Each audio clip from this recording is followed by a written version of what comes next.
Oh, shoot. Welcome to SmokeHouseStudios.net. The in-studio broadcast feed is now live.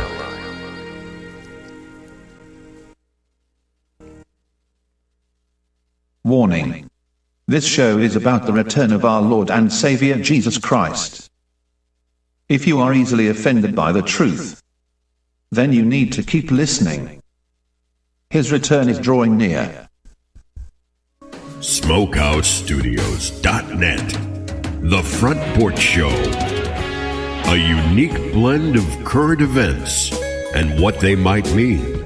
Humbly seen through the eyes of God's Word, the Bible, in an old school front porch discussion with occasional guests, your input, and a guiding hand through Christ. Broadcasting from atop the front porch, it's SmokeHouseStudios.net's The Front Porch Show. Now, carefully blending more smoke goodness in each and every soundbite, your host, Smokehouse. Hey, hello, good evening, good afternoon, good morning, wherever you may be across the globe, across the United States, back with you again. SmokeHouseStudios.net Front Porch Show. Saturday, October the 27th, 2018. Brother Chuck is in studio with us. Hey, man. How you doing there, brother? Good. I guess you've been bizarre, I guess is the word we could use. Yeah, that's a good word. Very strange. Very strange indeed. It's crazier and crazier. Okay, so they've tried the Russian narrative now. That didn't work. They tried the sexual aspect of Trump to remove him, and that didn't work. Then they had tried the 25th Amendment to say he's crazy and losing his mind. That didn't work. And now they have tried the Stormy Daniels deal, and that didn't work. Now, what are they doing? Now, apparently, they are sending a convoy of illegal aliens to crash our border. Whether or not I saw that's going to work, I don't know. Now, fake bombs are being sent to prominent Democrat people. And now, today, we have had a conservative Jewish, let me rephrase that, conservative Jewish synagogue shooting. What say you? Man, I always hate to hear about stuff like that, no matter who it is, you know. But yeah, it especially being conservative kind of throws up a red flag, you know, because of all the stuff that's going on. I mean, right now you have all these people, you know, doing all these things behind the scenes. So you know that when something happens, you know, you really have to look into it, because usually it's some type of, you know, like it's like a puzzle, right? And you get all these things going on, and you have to kind of see how they're attached to each other. So that's what I say. Well, and I say that too. But the crazy thing is that we have watched their playbook. We know what the next step is going to be. And Chuck, you and I, it wasn't 3 weeks ago, we were on this program saying, okay, start watching for a false flag, start watching for something major to happen, a major attack. Well, okay, then the convoy came, now the fake bombs are happening, and now the police shooting. Oh, yeah, the police shooting. Yeah, thank you. Can't leave that out. Yep. And so here we have the Democrats calling for all-out CNN, MSNBC. They're talking about, you know, we need to get rid of the president. You know, shout them out wherever you can find them, kill them. And the article that we're going to share tonight, they're calling for, was that like a mock assassination? Yeah. Is that what that was, that article? It's, you know, it's interesting because I watched, you know, of course, Jim Acosta, you know, he needs no help in getting himself into hot water. Oh, yeah. But it's interesting because, you know, he was saying, you know, oh, we're not the enemy of the American people. And, you know, and like Wolf Blitzer, you know, it's just crazy because they honestly think that Trump is responsible for the way people feel about them. Oh, exactly. It's like we have, you know, I honestly think, you know, I think they're obviously truly deceived where they really think that, or they wouldn't go on and on and on like that. But it's really sad because it's so clear to everybody, you know, that, you know, those of us who are paying attention and actually watching what they say and realizing, you know, this is not true. And people get angry because they're abusing the trust of the American people by, at the very least, not knowing what they're talking about in saying something. Everybody makes mistakes, but when you habitually say something over and over and over again, so many different things, and you're totally off base, people get tired of that. They do. And it's not, Trump has kind of helped to shine a spotlight on that by calling them out, but really, it's their behavior that's caused the American people to say CNN sucks, and all the things they say, that they don't like that the American people say.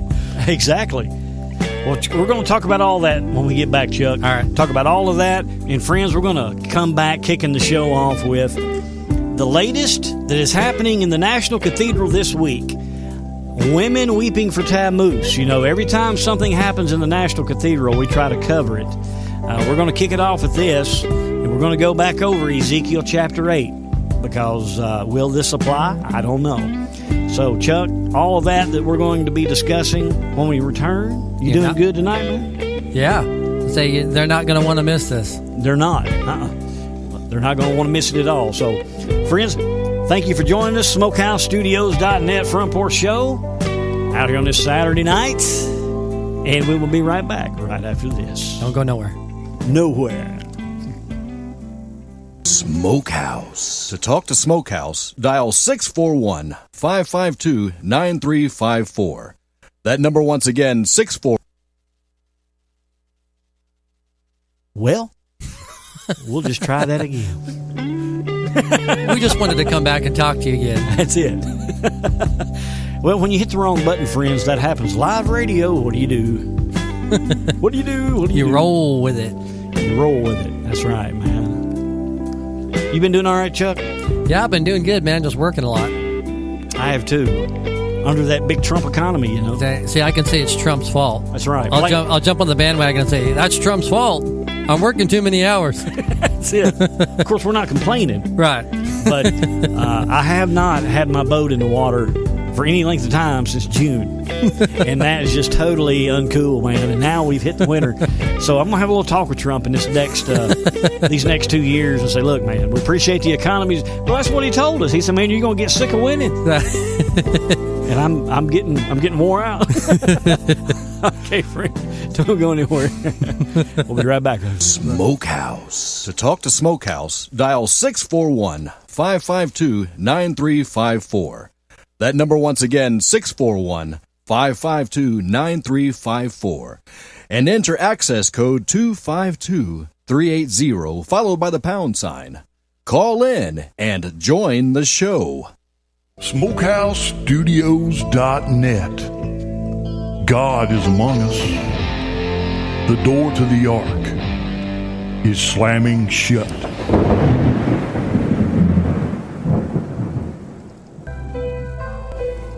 We live in a fallen world, a world that has been marred through and through, corrupted, tainted by sin.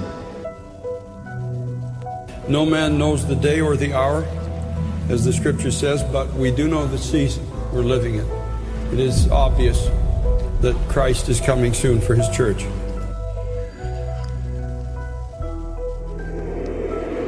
According to the Lord Jesus, the future for this world and its inhabitants is very, very tragic. He said, I want you to know the end of all things is at hand. It's right at hand. We are not headed towards some humanly engineered utopia.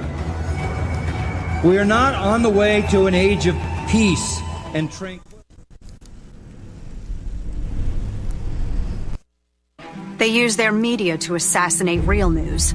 They use their schools to teach children that their president is another Hitler. They use their movie stars and singers and comedy shows and award shows to repeat their narrative over and over again. And then they use their ex-president to endorse the resistance, all to make them march, make them protest, make them scream racism and sexism and xenophobia and homophobia, to smash windows, burn cars, shut down interstates and airports, bully and terrorize the law-abiding, until the only option left is for the police to do their jobs and stop the madness. And when that happens, they'll use it as an excuse for their outrage. The only way we stop this, the only way we save our country and our freedom is to fight this violence of lies with the clenched fist of truth. I'm the National Rifle Association of America, and I'm freedom's safest place. That's what they do. Okay, friends, now, here's what we have on tap for you now. Chuck, you and I, a few weeks ago, we covered again Ezekiel chapter 8. And friends, if you're unfamiliar with what Ezekiel chapter 8 is, what we have to understand is that the land of promise was given by God to Abraham, and the seed that would be numbered as the sand on the seashore. These are the earthly children, or the Israelites, okay? But America, we are the only nation that was dedicated to God at its inception. And Israel is the only nation given to a people by God. So, with that being said, America then is the nation or promised land for the spiritual children of Abraham. We are the seed of Abraham. Would you agree, Chuck? Yes, I would. Well, Christians who are Jews by adoption, that is told to us in Genesis 22, 17, and 18. That's right. So what happens in the natural first occurs in the spiritual realm. We talk about that. Yep. Every time we see something physically manifesting, 1st, 2nd Corinthians, I'll have to look that up. But it's chapter 15, verse 46. What God is doing spiritually, we will see in the physical first, and then that spiritual aspect will come. Yep. So this is what this is referring to here. What happens in the natural first occurs in the spiritual realm. Mm-hmm. And so Jesus saw Satan fall as lightning from heaven, but it has not occurred in the natural yet, or as of yet. Mm-hmm. Okay, so one reason that America is not mentioned directly in prophecy is that the prophets desired to see it. Okay? And what that means is, but the salvation of the Gentiles was a mystery to them then. We can find that in Ephesians 1, 9 through 12, and Ephesians 3, 1 through 6. But Paul here had a hint, but the revelation was still a mystery about a land of promise.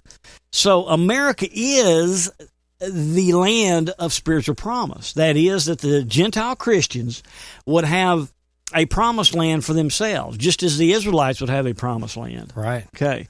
And that's what we're hearing from a lot of these people, that we are the spiritual promised land, and God is going to restore America as the launching block or the platform for this end-time harvest. Yeah, that's why the unbelievers always try to say that, America's not a Christian nation. Exactly. Obama get up there, talk about that. Good point, Chuck, because that's what they're beating down, aren't they? Yeah. Good point. Let's hang on to that, because we're going to come back to that. So we would have a promised land. A promised land had to have what a promised land had in order for it to be of God. Right. It had to have a house of prayer for that nation. This is the similarity between the Jewish temple and our national cathedral. That's interesting. Because the temple in Jerusalem was the house of prayer for that whole nation. Mm-hmm. Just as the national cathedral is representation of the house of prayer for the United States. Yeah, that's interesting. So Jesus did not refer to the temple as being anything but my house is the house of prayer. He said that in Luke 19:46. So friends, I want you to hold on to that term, house of prayer. The National Cathedral is America's house of prayer, and what happens in the nation's house of prayer is how a nation reacts to God. Meaning, whatever we as a nation allow to take place in that National Cathedral is the whole nation's direct message to God that we're telling him or sending him. Wow. So we have to understand that. So let's go to Ezekiel 8 and see what we're talking about here. That's a scary thought with what's happening right now. It is. It really is, because Chuck, as we talked, 4 or 5 shows back, there were 3 abominations inside Israel's house of prayer that we are repeating today. I remember talking about that. And the first two have already occurred, word for word, and we're waiting on the third one. And it's the third one that we always keep going back to every time something new happens in the National Cathedral. So let's get the listeners caught up on the first two if you are new to this prophecy. In Ezekiel chapter 8, you're going to find that Ezekiel saw 3 abominations in the Jewish temple. Now, each abomination was a blasphemous worship that denied each of the Godhead. Even though the Godhead was not evident to Ezekiel, these are the 3 abominations that did deny each. The first abomination was the idolatrous worship of the 70 elders. They represent government back then. Wow. Okay. There were a number of things listed that Ezekiel had spoke of, creeping things and etc. But if we go to the New Testament, to what we study now, for us, Paul tells us in Romans 1:19 through 23, we notice that Paul is not speaking to Jews here.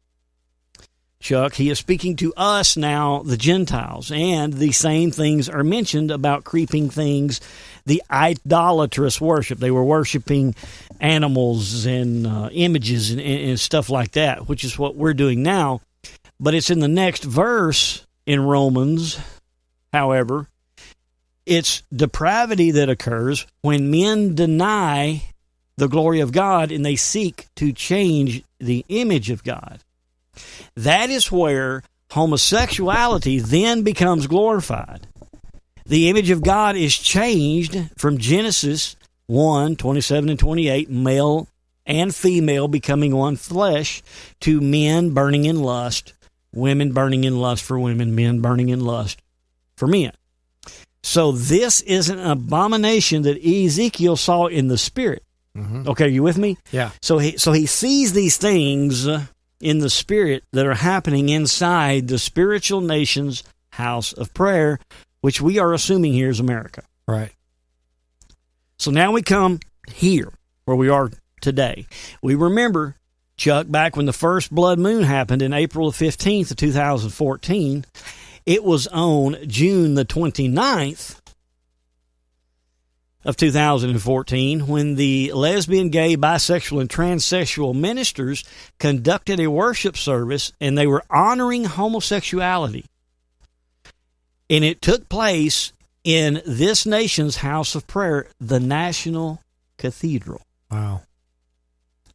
This was the first abomination, and it blasphemed the Son of God, who is the expressed image of God. We can find that in Hebrews 1, 2, and 3. He is representative of the one flesh of Genesis 1, 26 and 27, as male and female become one in marriage, so is the Godhead in similitude one in Jesus Christ. So here we see that homosexual marriage changes the image of God, and this is the first abomination, the blaspheme against the image of God, marriage as God ordained it. So this is the image of jealousy that Ezekiel saw, and our government is ordaining it because the Antichrist does not regard the desire of women. So if we look at what Ezekiel saw in the spirit, in the spiritual promised land's house of prayer, he saw the abomination of the burning lust of man and woman happening. Has that happened in our National Cathedral? Yeah. That is the big question. Well, just as we had said here, June the 29th, first time in America's history. Check this out. What happened 2014 in America's house of prayer, the National Cathedral? One of America's best-known churches, the Washington National Cathedral, has announced it will begin celebrating same-sex marriages effective immediately. The dean of the National Cathedral says the Episcopal Church has a long history of advancing equality for people of all faiths and perspectives. Washington National Cathedral has a kind of national symbolic role. So I would say that part of what we are doing is, in fact, trying to move the conversation forward. The cathedral will start celebrating same-sex marriage ceremonies using a rite that was approved last year by the Episcopal Church at its General Convention. Only couples affiliated with the Washington Landmark are eligible to be married there. Ross Simpson, The Associated Press. So as we can see, the first abomination that Ezekiel saw in the spiritual Promised Land's house of prayer has happened. Yep. And I would like to thank and credit Brother Jim Freeland, a pastor in Morgantown, West Virginia, for bringing this to our attention. So the first abomination has happened that Ezekiel saw in our house of prayer here in America. It's crazy. Now, check this one out. The second abomination is even more evident, Chuck, because in Ezekiel 8, verse 16, Ezekiel saw 5 and 20 men praying with their backs to the temple and facing the east. They were worshiping the rising sun. Now, on October the 8th, this was during the second blood moon of 2014, we moved to November, the next month. The National Cathedral, it opened its doors to blasphemy again. This time, Muslims were invited in to pray to Allah inside this nation's house of prayer, the National Cathedral. And they demanded that all Christian icons be covered as they are offensive to Islam. So, what the Muslims did is they go in and they set their prayer rugs facing east toward the rising sun, toward Mecca, and they said their prayers, and they recited that Allah has no sons, he has no daughters. Wow. Yeah. So this blasphemy against the Father, thou shalt have no other gods before me, and the Son, Allah has no sons, this happened in similarity exactly how Ezekiel saw it. Now, friends, when you hear this clip, I want you to pay close attention to two things. The term house of prayer and facing east toward the rising sun. 2014, first time in America's history, Muslims came into the house of prayer and blasphemed God. Allah. The call to prayer made it sound, and at times it even looked like a mosque, in the north transept where the service was held. Under the National Cathedral's Gothic arches, Reverend Gina Campbell welcomed worshippers by saying the shrine was chartered by Congress to be a national cathedral, a house of prayer for all people. Organizers chose this space so that worshippers could face east towards Mecca without seeing the cathedral's crosses and other Christian icons. Wow. In his khutbah or sermon, South African Ambassador Ibrahim Rasool said tolerance works both ways. That which we desire for ourselves by way of freedom of belief, freedom of worship, and freedom of conscience in the United States of America, we must desire for Christians and those of other faiths in the heartlands of Islam. Rasool said he hopes someday non-Muslims will be able to pray in the world's greatest mosques. Allahu Akbar. I think that we must return to the Muslim prophetic tradition in which the Prophet, may peace be upon him, invited Christians into his own mosque that he established in Medina, and to say to them, you can pray here. Jesus Christ is our Lord and Savior. Except for that one disruption, these Muslims were able to perform their prayers in peace. Jerome Sokolovsky, VOA News, Washington. So, Chuck, the second abomination, where Ezekiel saw 5 and 20 men praying with their backs to the temple, facing east. They were worshiping the rising sun, and they were calling out to Allah and said, Allah is the only God and he has no sons. You know what it makes me think of?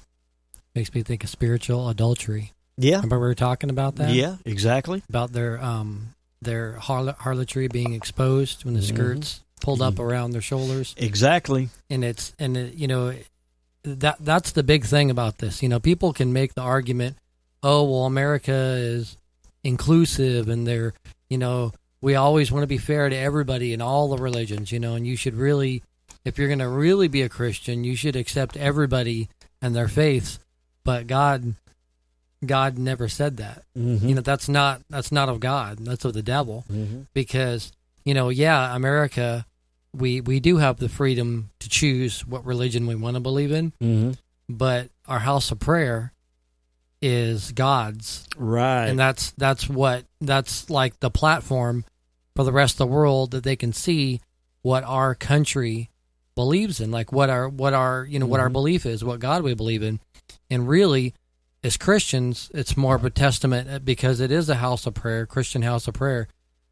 You can't share it with other religions, because God sees that as a spiritual adultery. Well, there is no other gods before me. Right. Yeah. So yeah, you can't do that. So what we have seen here, Chuck, is that the nation's house of prayer has allowed the image of God to be changed into the image of man, homosexuality, with the blessings of the government.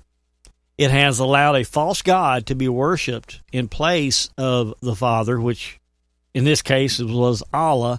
So it has allowed the denial of the Son of God, Matthew 10:33, inside this nation's house of prayer. Wow. Now, it's the third abomination that we always are watching for something to occur that would represent that. Mm-hmm. Now, to the best of my knowledge, I don't think the third abomination has happened yet. The third abomination Ezekiel saw was women weeping for Tammuz. Tammuz was a fertility god, and he represented life springing forth in vegetation and fruit in the spring and death in the heat of the summer in the Middle East. When the rains cease and the sun dries everything up, Tammuz symbolizes death and resurrection. Women wept for Tammuz for 1 month. The third abomination deals with weeping, death, and resurrection. The Holy Ghost is the life force of resurrection. We read that in Romans 8:11. And this blasphemy is going to deal with the ultimate blasphemy, which is the blaspheme the Holy Spirit, of which there is no forgiveness. To the best of our knowledge, the third abomination has not happened in the National Cathedral. But as I have stated, when something shows up in the National Cathedral, we go back to this in question. Right. Is it going to be a service to mock God, meaning they're going to honor something else that was death, buried, and then resurrected? Or is this abomination going to be that of fertility? Right. We just don't know. It could be any of those, really. Right. It could be any of these. Nothing surprises me at this point. Well, it don't. But there's something that happened yesterday that has really made me want to take a look at this. Now, I am in no way saying this is the third abomination. Right. But I am saying we are focused on a third abomination happening at some point. So let's take a look at what has happened here. You're safe now. Y'all remember Matthew Shepard? He was the kid in Oklahoma who was gay that got beat to death, right? This was 20 years after his death. The gay Wyoming student, 1998, murder sparked a new chapter in the country's LGBT gay rights movement. We already know who Matthew Shepard is and what the story was. We all remember that. But here is what is so surprising, okay? The Episcopal Church has significance for the Shepherds. Matthew Shepard was an acolyte in church growing up, and he loved the community according to his parents. He will be buried alongside approximately 200 others in the National Cathedral, including fellow notable Americans Helen Keller and President Woodrow Wilson. We had him with us for 21 years, and now we have been without him for 20, Judy Shepard told NBC News on Wednesday. It feels like what happened to him sometimes was yesterday, and sometimes it was 100 years ago. Even though Matthew Shepard died 20 years ago, his story still resonates to this day. And Dennis and Judy Shepard say they need to share it so it still exists. The Tour the Globe with the Matthew Shepard Foundation, which they founded in 1998, on what would have been his 22nd birthday, in hopes of reducing this LGBTQ discrimination. The Shepherds also use their platform to advocate for these gay rights deal. But what we have here is his ashes are going to be buried inside the National Cathedral. Wow. Now, I am in no way saying anything bad against the family, but what I am saying is that a gay flag has flown outside of the Washington National Cathedral in Washington on Friday, yesterday, 2018, following a Thanksgiving and remembrance of Matthew Shepard's service. So inside this National Cathedral yesterday, we had a memorial service honoring homosexuality and it being buried in the National Cathedral. I think it's kind of interesting is, you're talking about the flag, the homosexual flag. Mm-hmm. It's interesting how that itself is kind of a mockery, because we know that the rainbow represents God's promise he'd never flood the earth again. It's kind of interesting that they've kind of co-opted it. That's right. So, that there was weeping inside this National Cathedral for this service. Yeah. Now, I am, again, not saying that this is what has happened, the third abomination, but it's going to be really hard for us to really identify what this third abomination is going to be, and I just wanted to bring it to your attention. It's worth considering. Yeah, it's worth a consideration here. Thank you, Chuck, because we really don't know what it's going to look like. Mm-hmm. So I just wanted to toss that out there and give that to you, because we know that presidents lay in state in the National Cathedral. And the Antichrist spirit is now entrenched there. Antichrist appears to be killed by a deadly wound. We read that in Revelations 13:3. And he appears to resurrect, and the whole world will worship him, including the elect of God if it were possible. So this event will be the third and final abomination for the spiritual land of promise. The nation will become Ichabod after that, Chuck. Wow. See, this is why we want to bring this to your attention anytime something new comes up. Because after the third abomination takes place in the National Cathedral, we as a nation are done. We're spiritually done.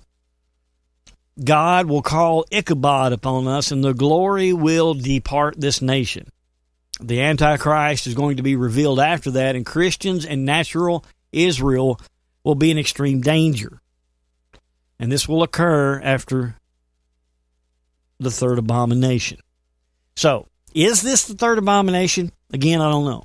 Well, it's kind of like you were saying that Watchmen kind of, whenever, I imagine like somebody watching the horizon, seeing if anything changes or something pops up, like, what's that? So you're going to be paying attention. So what we're doing is we're just kind of saying, hey, we see something. Yeah. Let's all look and ding, see what ding, it ding, is. Ding. Right. Let's take a look. You look at the horizon. I imagine like just a big field, with a road that goes out, coming up to the castle or coming up to the city. And I just imagine people sitting there looking, and if they see something or somebody or dirt getting stirred up, okay, there's something going on. What is that? So that's kind of what we're doing. Like you were saying, the watchman pays attention. So that's kind of what we're doing with this. Well, and that's a good analogy to put it. Yeah, dust is being fluffed in the National Cathedral. Is this going to be the landing of the third abomination? We don't know. But friends, if it is, then the Lord is going to pronounce Ichabod upon our nation, which is important, because now let's look at what's coming at our borders now. Chuck, last week we talked in Deuteronomy 28 that God, in the first half, he'll bless everything if we obey his commandments. But in the back half of Deuteronomy 28, he's going to curse everything that he said he would bless. Right.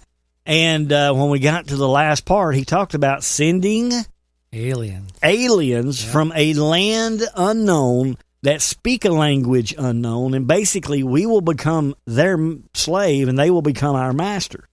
We will labor in the field, but we will not be able to reap the fruit of our labor, because they will be reaping the fruit of our labor. Right.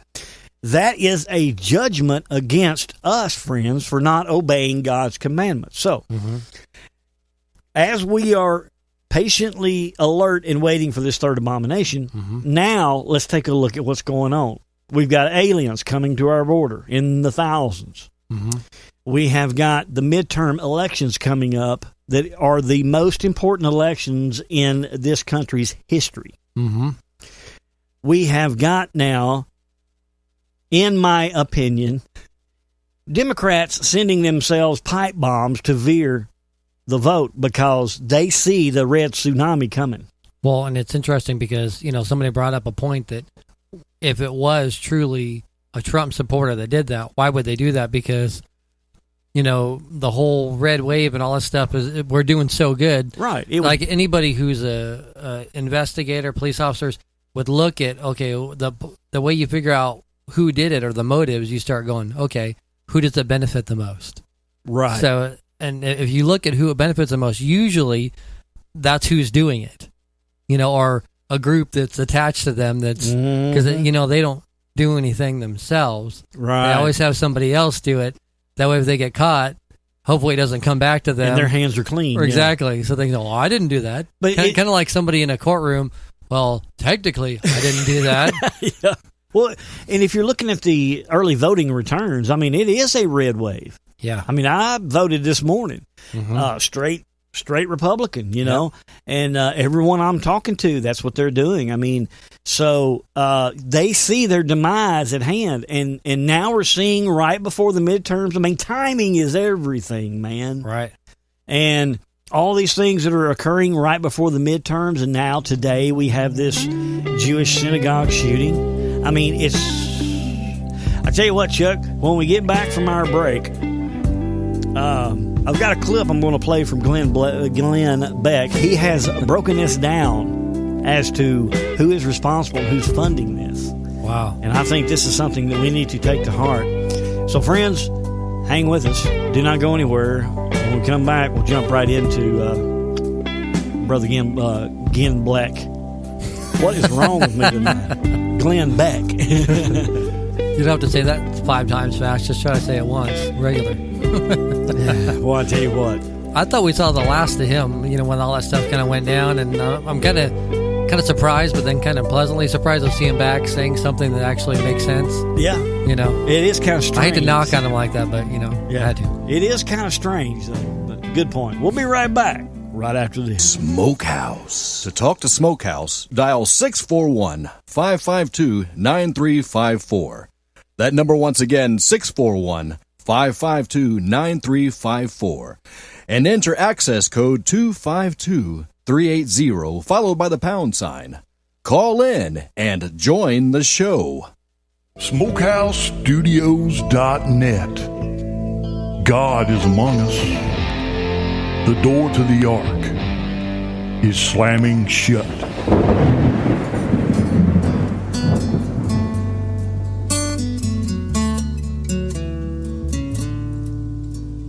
Good evening and welcome to the Christian Truckers Network. This is a ministry that welcomes guest speakers to share their testimonies as well as the Word of God as the Holy Spirit leads.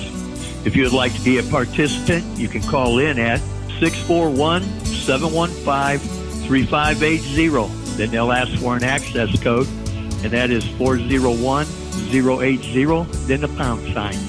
Again, that number is 641-715-3580, access code 401080, pound sign.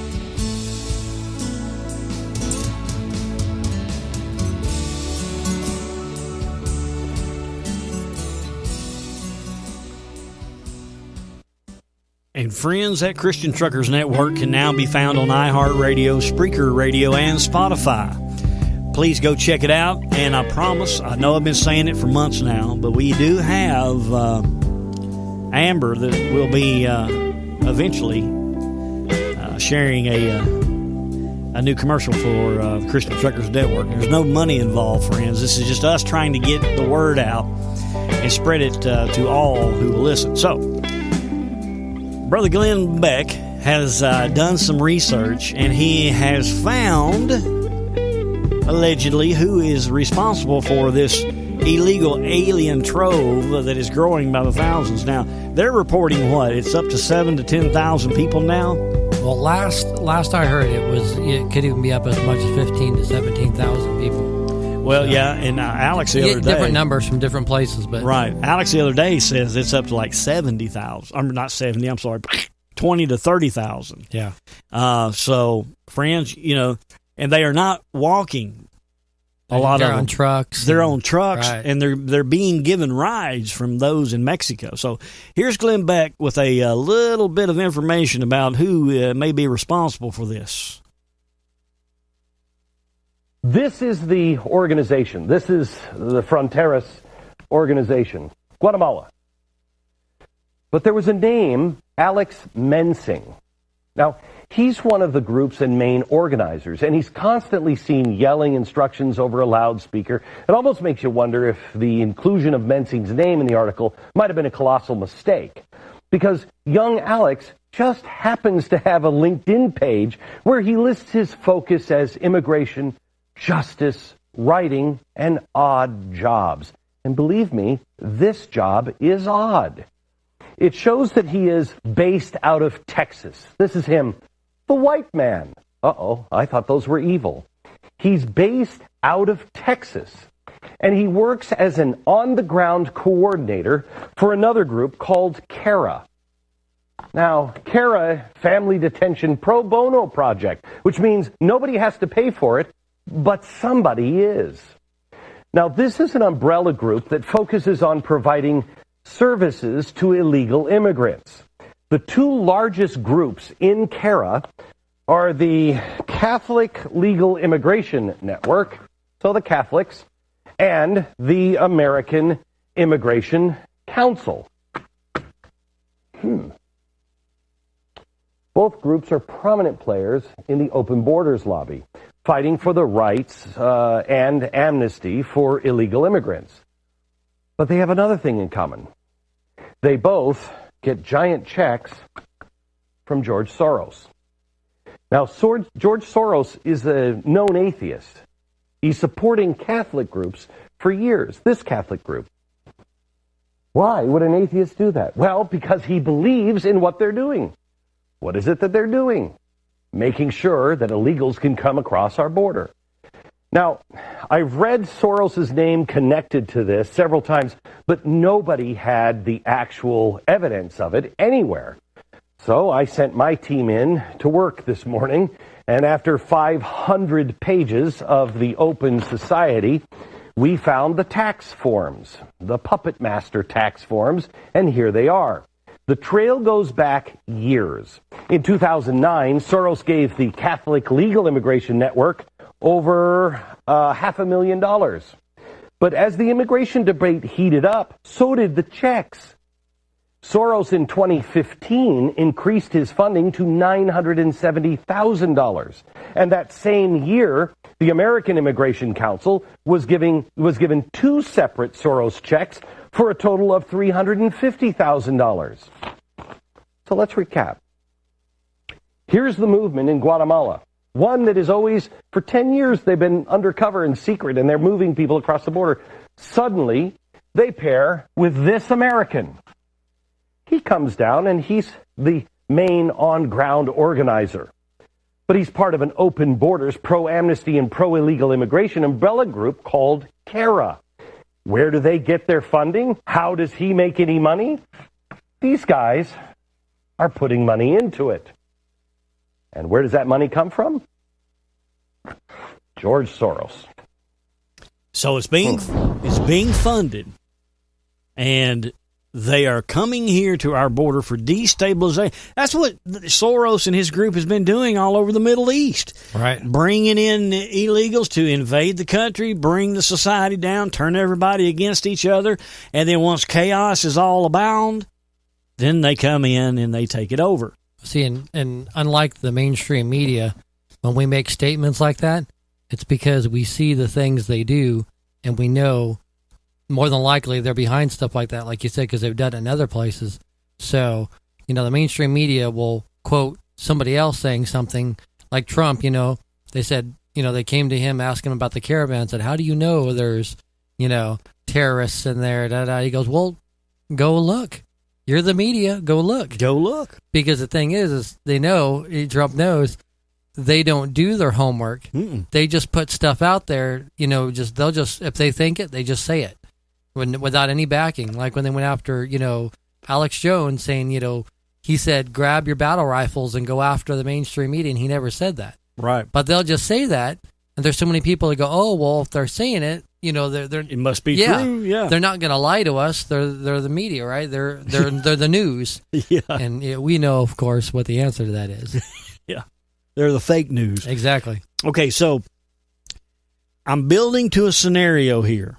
Okay. And various other programs that I've heard this week has come to the same conclusion. We said a couple of weeks ago, Chuck, we talked about there is something big coming.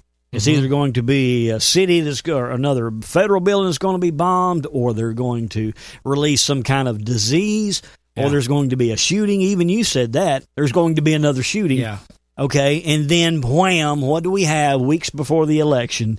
All of these pipe bombs that aren't even real. The police commissioner of New York said that these bombs are not real in the sense that they cannot just explode by a detonation. Now, once everybody started putting up their memes and calling out the media, then they said, well, what is in it is unstable. Should heat or something else affect it? Okay. Then it could possibly blow up. Yeah. Okay, so we know what the facts are here, right? We have seen the pictures of the bombs. I was pretty convinced that, it's some pretty scary looking stuff. I was thinking, man, now I can see how they thought that was real. Okay, so the packages, let's just go over a few things, and I know everybody has, but you're going to hear it again. First of all, if that was a true pipe bomb, metal pipe bomb, the weight of it, there was not enough postage on the package for it to be sent. Mm-hmm. Okay, there was no cancellation of the stamps, no ink across the stamps, no postmark. Right. We see that the wiring going into the top and to the bottom, if you're going to have a detonator, the wires would go into one end because you'd have the positive and negative together. Right. Or the closed loop together. Okay. The clock still had the that little film of plastic that's over the deal with the numbers that were, right. So it's just like, really? And I didn't get a good look at the clock, but there are those who did, who said that these type of clocks don't have alarms on them, so you would need the alarm for the detonation. Well, and they also were saying that if I understand right, where they actually did this, there's like laws on the book that if it's not an actual explosive device, they can't be charged with that stuff. Oh, really? So it's how convenient, right? So of course they're going to do that because they're so clever, right? That they'll create a media frenzy, exactly, and then it take a couple of days to look at something that should take a couple minutes to tell it's not real. It's long enough for like the governor there in New York, whatever, to come out and do the press conference and say, hey, blah, blah, blah, blah, these bombs are definitely real and blah, blah, blah, blah, and just put that out there. And then, of course, a couple of days later, it's debunked that it's totally bogus stuff. So, right. But that was their whole thing is, they're cowards. I'm glad they're cowards. They didn't actually put a real bomb in there. But it's just interesting to watch that they think they're so clever. And in some ways they are, because they know the media will just pick up and run with it. fan the flames. But we know that when people start paying attention, that there are a lot of people that don't have the attention span that most of these mainstream media people, the people who watch them do. Well, so before today's shooting at that conservative Jewish synagogue, that's all the news was filled with, was these bombs, looking for the bomber. All right, do you remember 2 weeks ago when Trump and Mattis and Cruz, they got sent actual ricin? Yeah. The actual chemical that was viable? Yeah. They got sent that, and they reported it, but that was it. They just kind of left it alone. Mm-hmm. And what about the shooting of Scalia? Yeah. All right. Rand Paul got all nearly beat to death. Yeah, broke his ribs at his house, and it was reported and then moved on, right? But now these fake bombs being sent to everybody, And it's a media frenzy. That's all they have talked about. And boom. Okay, the Las Vegas shooting, that investigation's still open. They have found nobody who's responsible for that yet, other than that one man. Yeah. Okay. Crazy, huh? But days after these bombs started being sent, boom, they found their man. And not only did they find their man, did you see his van that they found? Great looking Trump stickers, brand new ones, all over the brand new ones. That the wrap, yeah, the vinyl wrap, the vinyl wrap, just pristine, out in the Florida sun. If he was out driving that van all over the place in the Florida sun, those stickers would have already somewhat at least been faded a little bit. Yeah. All right, brand new, pristine, perfectly put on the windows. Now, how many reports have we talked about in this program where the guy out in California, all he had was a Trump Pence sticker on his truck, and they burned his truck down? Right. Parking lots of vehicles that had Trump stickers on it, people were spray painting all over their cars. Yeah. Do you think in the most liberal area of Florida, down in the Miami area, a man driving around in a van with that type of imagery of Trump and the crosshairs against Hillary and all that, do you really think that van would survive a week in southern Florida? No. They would have burned it to the ground or keyed it or something. That's why it was all brand new stuff. They just did it right before the cameras got there. Oh, we got to make this look good. And they probably pulled it out of the silk screening warehouse the minute it was finished and said, poof, we got it. Exactly. All right. Now, check this out. Check this out. This is going to boggle your mind. He was a male stripper. Did you know that? I didn't. Have you heard any of the details behind him? Just little things, not a whole lot. They're talking more about the rap, the van, than who he was. Okay. They said something about that he had he had his stuff expunged or erased or whatever, but they had he was very Democrat. He was a registered Democrat. Right. They've got a I'll get to that in a moment. But Caesar Sayoc, this lunatic, okay, who's been sending supposed these pipe bombs, right? He was a male stripper, and he was at the very same club that Stormy Daniels was at in Florida. You cannot make this stuff up. Gosh. You cannot make this stuff up. All right. Now, keep us going. I'm going to pull another thing up. Oh. You would ask me that for this one. I was just saying too about all the stickers and stuff, the vinyl. Mm-hmm. It's interesting because I'm a Trump supporter, and I know a lot of other ones, especially here in the South. It's interesting because I've never seen anybody's vehicle plastered with all this stuff. It looks ridiculous. Mm-hmm. It doesn't even look good. I mean, I would think that Trump supporters have a little more, a little better taste than that. Mm-hmm. But it's just crazy because I was also thinking, if these images truly were printed at a vinyl shop, I know with silk screening and vinyl, they're very careful to make sure that stuff isn't copyrighted because they could get sued, especially if they're turning around and selling that. Good point. So because that's the same way with my T-shirts and stuff. Right. I cannot use the image on my T-shirt. And you better believe if yeah. the owners of the company aren't crazy liberal Democrats, they're going to be, which they probably were, they're going to be paying attention to, hey, I don't want to get sued. Right. Where did you get this image? Who gave you the right to print this? So, mm-hmm. Well, I'm gonna give you something else. A few of the programs that I've been listening to, the citizens of Florida have been calling in, and do you know it is illegal to have that type of stuff on your window blocking your views, kind of like they have like a degree of tint kind of thing? Yeah. And those would have been illegal in Florida. And if he'd been driving that van around for so long in that area, he'd got pulled over. He'd have been getting a volley of tickets. No tickets. I mean, this thing is falling apart left and right. But you're just supposed to believe it because the media said it. Exactly. Okay, so there is someone has gone and they have looked up. You can research people and find them, right? Yeah. Okay, somebody has gone and looked this up. Now, on 10/26 of 18, which was yesterday, Friday, Okay? At 17:56, which would have been 5:56 in the afternoon, they pulled up Caesar Sayoc. Caesar Sayoc is a 50-year-old, was born on 3/17/1962, currently lives in Aventura, Florida, and previously lived in Fort Lauderdale, Florida, Hollywood, Florida, Edison, New Jersey. Sometimes Caesar goes by various nicknames, including Caesar A. Sayoc or Caesar A. Sayol. Other family members and associates include Madeline Guildo and Christina Valencia. Okay, it goes on and on. Anyway, but in the lookup of this Caesar Sayoc, at 1756, he was registered for the Democrat Party.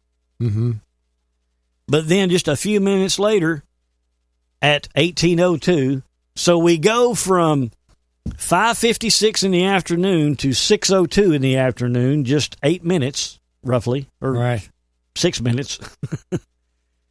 Now it's showing him being a registered Republican. Oh. And they have the screenshotted image of this, not doctored or photoshopped or anything. That's purely coincidental. That's just coincidental, isn't it? Okay, so this thing is falling apart at the seams, and here's what I think it was Roger Stone that was saying this, that they put the bomb thing out as a feeler to see how people are going to react. You know, if they're buying the story. Think about this. If they're going to use this, what about you remember the Unabomber years ago? Yeah. How long did it take for them to find him? Years. Yeah, long time. Years, right? Okay. So, what Stone was saying is, okay, so this happens, and they run with it, and they want to see what the public's reaction is. Now, if the public is buying it, and believing it, then they can string it out right up to election time. Maybe during that time have a bomb or two actually go off. Right. But for them to up and say, oh, we found the guy, and here's the proof, and now he's going to jail. Stone was saying, for them to kind of cut it off this quick, tells him that they know that their gig is up on these fake bombs. Nobody's buying it. Right. Because nobody is buying it. Yeah, they got to move on to the next thing. They have to move on to the next thing. And then what happened this morning? There was a shooting that we're going to get into in a little bit at the Jewish mosque. Now, no, not Jewish mosques. I'm sorry. I apologize and I repent for that. That was a faux pas. The Jewish synagogue. I'm sorry. The shooting at the Jewish synagogue. Yeah. Bigger. Take the news off of the bombs, right? And once it put it back on, take our guns, blah, blah, blah. Right. Here we go. See, we got to take our guns because this guy is probably going to, So, what's the next big thing going to be? Will it be now a federal building? Or will it be a breakout of a disease? Or will it be a low-grade nuke that goes off in one of our cities now? Right. Because America is awake now. By this fake bombing attempt, immediately nobody bought it. Maybe the few whacked out, hardcore, gone leftists. Right. But for them, even Democrats were like, wait a minute. This ain't making sense here. Okay. Theory. We talked about it last week, Chuck. I mean, seriously, what are our options on the border? There's really not a lot. I mean, we're kind of in a catch-22, right? Because the left can use this in various ways. If there is such a volume of people that our military can't control them and they do make it in, well, then the left's going to run with that and say, well, why are you voting for Trump? He can't even control the borders that he said he was going to control, right? Yeah. But if he starts arresting them and it starts working, they're going to put the women and children on the front line and put all of the soldiers and the MS-13 and the gangbangers behind the women, and the camera's going to be right there. And you're going to start seeing children and women being arrested, and then they can use that as, look how vicious and vile Trump is to women and children. Right. They can run with that narrative. Yeah. Here's a thought, and it's a scary thought. Our military is going to be armed. Right. And they're going to be given, right now, the law is they're not going to be able to do anything but just detain them, do the paperwork, and send them back. Yeah.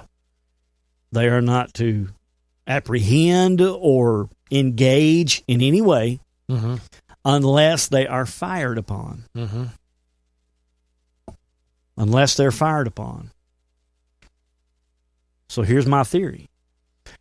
What if the left, like a Las Vegas kind of deal, puts in their little people in these groups? The cameras are there. CNN's ready to go. Jim Acosta's ready for it. Yeah. He's standing in his ditch of water. Yeah. And they get to the border. Cameras go on. And then their Democrat people that are out in the crowd start firing upon the military, and the military engage, and it turns into a bloodbath at the border. Right. And the cameras are there. Yep. Trump was firing on women and children and blah, blah, blah. Or, what's to say, under the cover of darkness, they send a helicopter in and just start mowing them down from a helicopter. And then when the sun comes up, blame it on Trump and the military. For slaughtering all these. That would be huge. That would be serious ramifications. Right. Not only for us and Mexico, but this would bring the UN in on something like this, a humanitarian. Right. So with this caravan, these illegal aliens coming into our nation, this has a huge volatile. I mean, the left can really use this in any direction. And the crazy part is, the more you start thinking about it, the more concerned. Yeah. It really is. And, and that's why it's been so effective in other countries when George Soros has collapsed the borders and used, like in that Europe, very scenario. You have all those Muslim immigrants, are really mostly invaders. Mm-hmm. I'm sure there were some there that were fleeing, ISIS and as they slaughtered their families. But there was a whole lot of people in that caravan, you could call them, in Europe coming across the borders, a lot of Islamic terrorists. So, and it worked. Because they've been, I don't know if they're still streaming across the border. They probably are, but, they've been doing it for a long time. There's probably hundreds of thousands of, Islamic terrorists there now. And, it makes me wonder how many of them that came into Europe aren't in Mexico and Honduras coming exactly just waiting for with this caravan. And what if they were given a sign to be like, okay, when you see the sign, jump in and be a part? And what if this is the sign? Right. All right. Well, Trump's been wanting to put up a wall for how long now to keep this very thing from happening. Okay. Yeah. The wall is in the process of being built right now. But listen to the deal the Dems gave Trump in this wall. Just listen close. You don't think that this is a racket? Check this out. They only gave them 10% of the wall. It gives a path, 10% of the money for the wall, 1.8. The president wanted 18 billion. He gives Dreamers a path to citizenship, gives Dreamer parents a 3-year work permit. And again, as I mentioned, 1.6 billion towards a border structure, which they're not calling a wall. And it ends the diversity lottery program. The president, the guy who wrote The Art of the Deal, says no deal. Right. Ultimately, what the White House is saying is this is a great deal for the Democrats. Right. It's not a good deal for the Republicans. Yeah. And so the president tweeted this out yesterday. The Democrats seem intent on having people and drugs pour into our country from the southern border, risking thousands of lives in the process. It is my duty to protect the lives and safety of all Americans. We must build a great wall. Think merit, to your point, Rachel, and end lottery and chain migration, USA. So there you have it. I mean, purposely stopping this. This has been their ploy all along. Right. From the minute Trump got into office, that was their plan. Send as many as we can and get them in here, get them to vote. And if we can't get them across the border, don't be surprised if we don't see them executed. Well, what's interesting, too, is they go, this isn't they looked at it and said, hey, this isn't good for the Republicans. This is not good for the country. No. For any of us. But they don't care. But it's interesting how that's one of the reasons why I always come back to that I don't like titles. I don't like Republican, Democrat, because it's always about, oh, well, we gave Republicans this, so now they did give us this. Well, why don't you just give the American people what's best for us? Instead of going, well, this is my party, so this is a deal for us, and this is a deal for you. I feel so frustrated when I hear people say that. Well, the very reason why that is because Americans just aren't voting for Democrats anymore.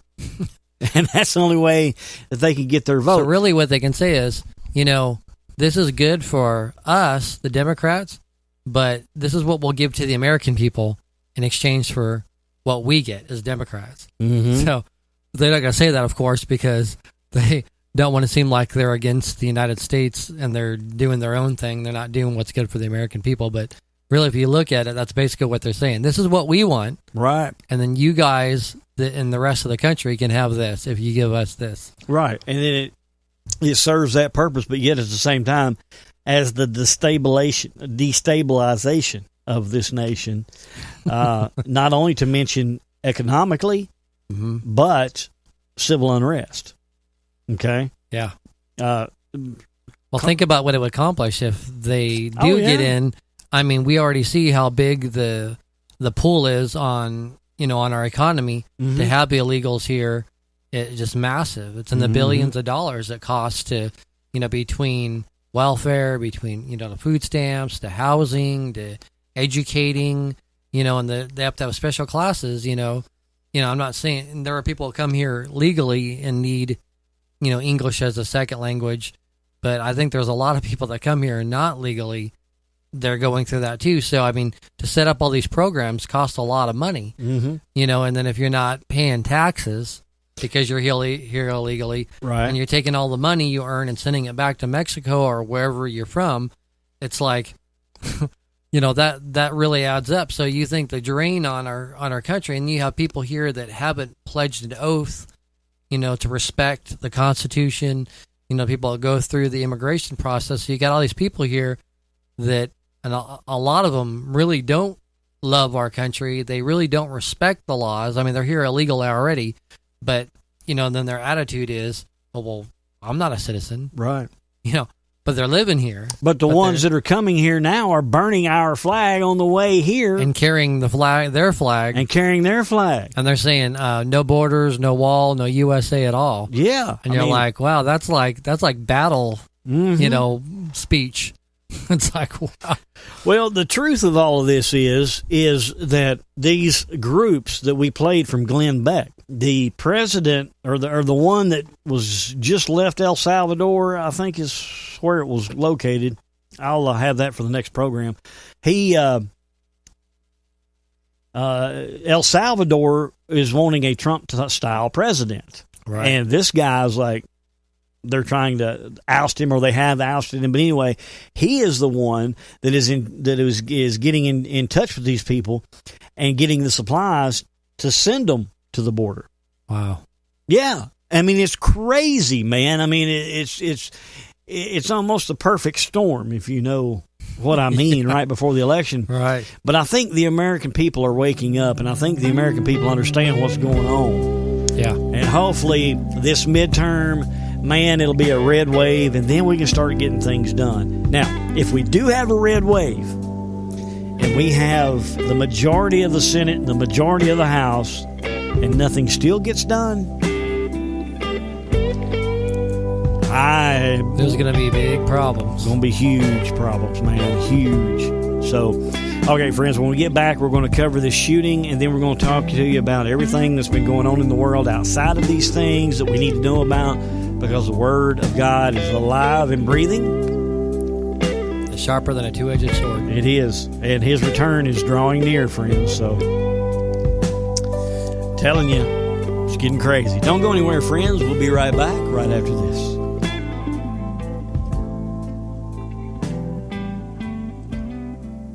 Smokehouse. To talk to Smokehouse, dial 641-552-9354. That number once again, 641-552-9354. And enter access code 252380, followed by the pound sign. Call in and join the show. SmokehouseStudios.net. God is among us. The door to the ark is slamming shut. He said, I have many ministers, and they are speaking on my behalf. But he said, what's missing is the urgency of their voice. These mega churches are really cognizant not to offend people. And they're really careful when they get up to preach to people that everybody leaves out there feeling really good. Preachers refuse to preach on the coming of Jesus Christ. Where's the urgency? I have never seen America in the place where we are right now. If you think that all the persecution is going to remain in Iraq against the Christians, you better think again. It's already coming into this country right now. If we don't tell people what they need to hear, God's going to hold us accountable and their blood will be on our hands.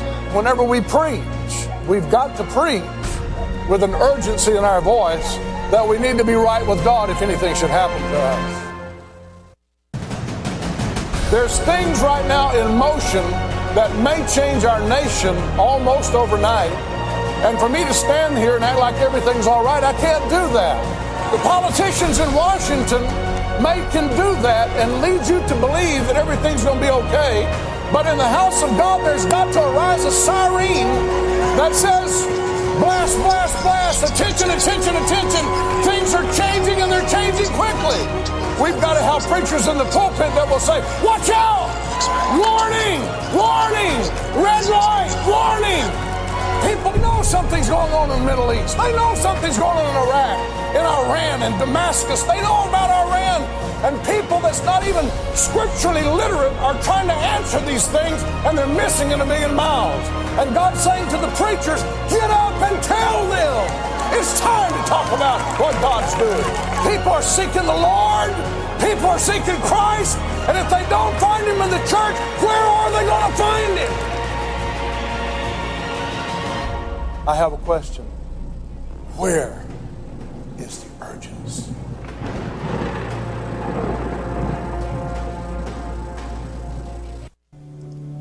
Where's the urgency, folks? The urgency is here. Interestingly enough, Trump and many others have gone back through the files of history. And they've dug up some interesting things from our past leaders, Chuck.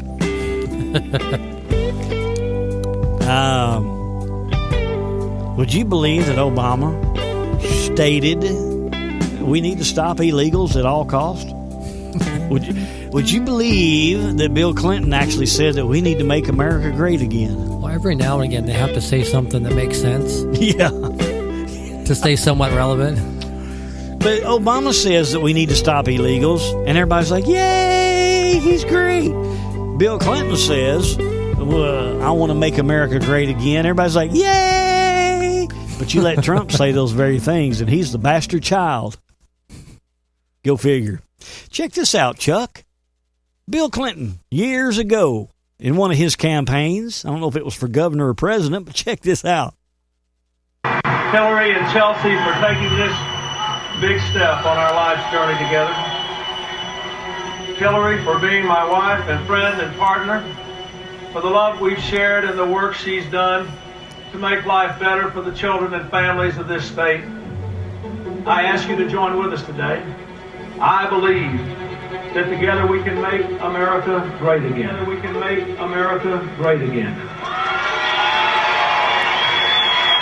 Wow. That's interesting. I thought it was all real interesting. So Bill Clinton wants to make America great again, and the people cheer. But wait, there's more. That's not all, Chuck. Check out what Obama said back when he was running his first term. A generous and welcoming people here in the United States, but those who enter the country illegally and those who employ them disrespect the rule of law, and they are showing disregard for those who are following the law.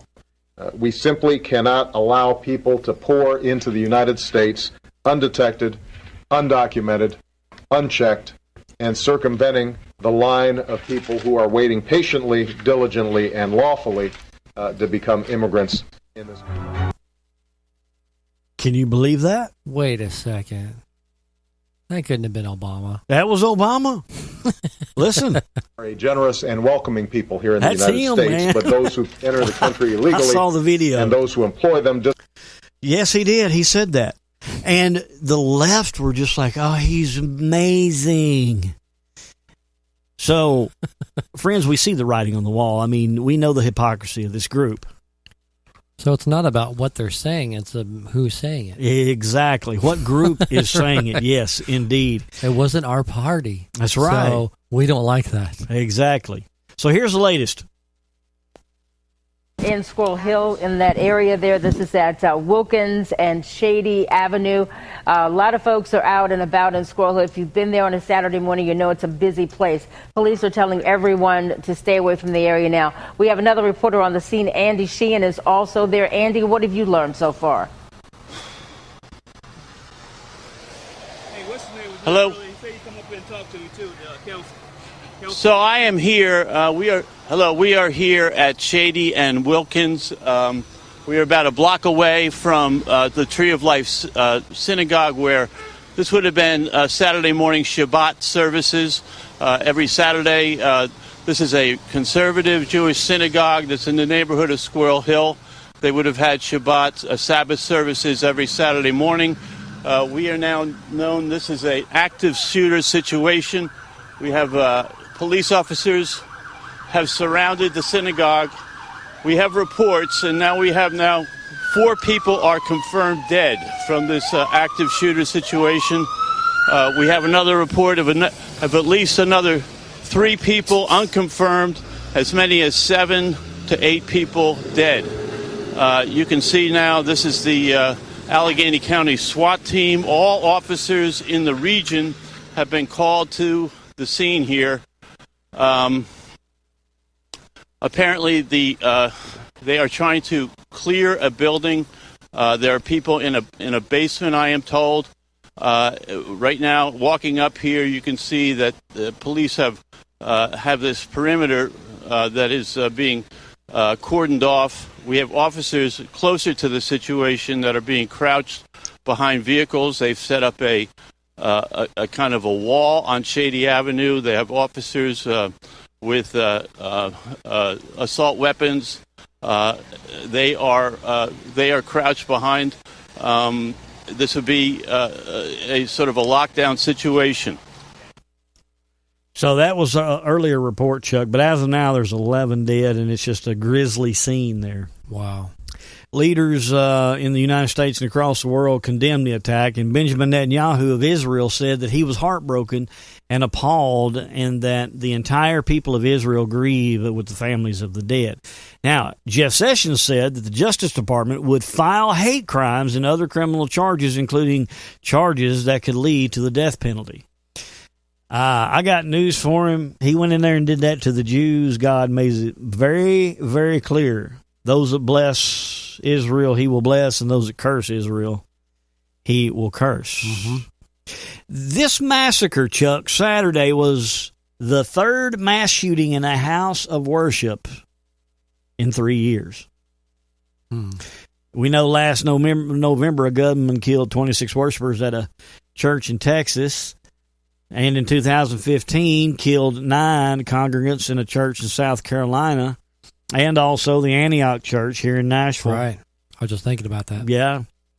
But he had anti-Semitic writing on his Facebook post.